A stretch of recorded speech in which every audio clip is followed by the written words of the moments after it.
चोरों ने पहले 500 तिलचट्टियों को पकड़ा और उन पर अलग अलग रंग लगा दी। फिर सुपरमार्केट से 2 खोदने के औजार और कुछ छोटी चेन खरीद। सबसे अहम चीज थी एक छोटी सक्शन मशीन, छोटा वेंटिलेटर। इतना ही काफी, आधा काम पूरा हो गया था। इसके बाद वे तेजी से एक रेस ट्रैक के पास पहुंच पर खेलने नहीं आए। इनका असली निशाना था वहां के अंडरग्राउंड तिजोरी में जमा काफी नकद। रेस के दौरान भीड़ बहुत थी और नकदी का लेन देन भी ज्यादा होता है।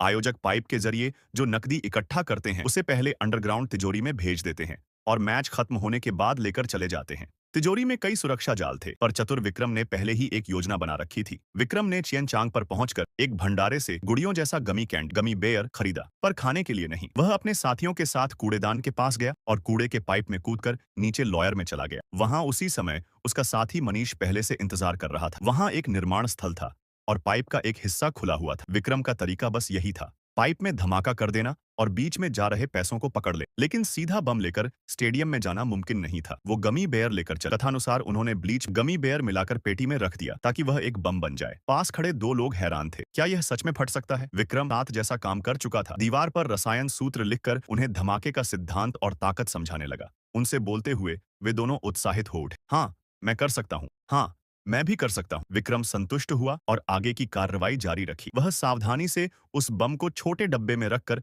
पाइप के मुंह पर ले गया। जैसे ही डब्बा पाइप में खिसका, विक्रम ने टोपी उठाकर भागना शुरू कर दिया। साथी ने शुरू में ध्यान नहीं दिया, पर विक्रम के घबराकर भागने का अंदाज देखकर वे भी विश्वास करने लगे। जान एक ही बार मिलती है। उन्हें लगा जोर का धमाका होगा, पर नीचे गिरा डब्बा हिलने तक का नाम नहीं ले रहा था। जांचना पड़ा और अचानक हुआ, डब्बा ऊपर वापस उछल आया। विक्रम ने हिम्मत करके एक बार और डब्बा लिया और सावधानी से खोलकर देखा। राहत मिली। उसने डब्बा बंद करते समय प्लास्टिक पट्टी बहुत ज्यादा कस दी थी। ढीला करने पर अब कुछ भी गड़बड़ नहीं होगा। फिर उसने फिर से डब्बा पाइप में डाला और इस बार तेज धमाका हुआ। पाइप का हिस्सा खुल। वे अपने पहले से तैयार किए गए बड़े वैक्यूम क्लीनर निकाल ला और पाइप की ओर जोर से चढ़ा दिए। नकदी शीघ्रता से चूस कर बाहर आने लगी, जैसे लहरों की तरह। उन्हें नकदी जमा करने के लिए प्लास्टिक बैग तक पहनने पड़े। विक्रम को यह सब धीमा लगा और उसने और जोर दी, पर इतनी अधिक सक्शन के कारण पाइप नियंत्रण खो बैठा और नकदी हर ओर उड़ने लगी। आकाश में तैरती हुई नोटें देखकर सब बहुत खुश हुए। फिर उन्होंने सक्शन कम फिर से काम शुरू किया। उन्हें एक अहम बात नजरअंदाज कर दी। माके से निकला धुआं पाइप के जरिए ऊपर भी आ गया। फील्ड में बने घोषणा करने वाले कैंटर या एंकर ने इस बात की सूचना हेडक्वार्टर को, पर वहां कोई अलार्म रिसीव नहीं हुआ। फिर भी सजगता में टीम लीडर ने 2 सुरक्षा कर्मियों को अंडरग्राउंड भेजा और जैसे नसीब में था वे वहीं उस समय टकरा गए जब नकदी उठाई जा रही। दोनों ने उन्हें रोक लिया और पूछा, क्या उन्होंने धुएं की गंध महसूस की? चोरों ने कहा नहीं, क्योंकि हम दोनों